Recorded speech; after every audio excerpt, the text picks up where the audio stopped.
Walang pinapaboran ang Diyos. Hinahatulan niya ang mga tao ayon sa gawa ng bawat isa. Kaya kung tinatawag niyo siyang Ama kapag nananalangin kayo sa Kanya, igalang niyo siya habang naninirahan pa kayo sa mundong ito. Alam naman ninyo kung ano ang ipinangtubos sa inyo mula sa walang kabuluhang pamumuhay na minanan niyo sa mga ninuno ninyo. Ang ipinangtubos sa inyo'y hindi ang mga bagay na nawawala katulad ng ginto o pilak, kundi ang mahalagang dugo ni Kristo. Katulad siya ng isang tupa na walang dungis o kapintasan na inihandog sa Diyos.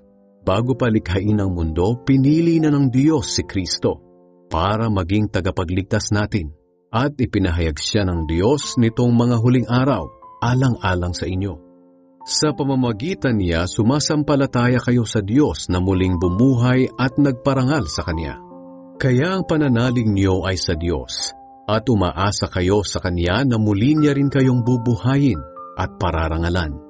At dahil sumusunod na kayo sa katotohanan, malinis na kayo sa mga kasalanan ninyo. At ngayon ay nagkaroon na kayo ng tapat na pagmamahal sa mga kapatid nyo kay Kristo. Magmahalan kayo ng taos-puso.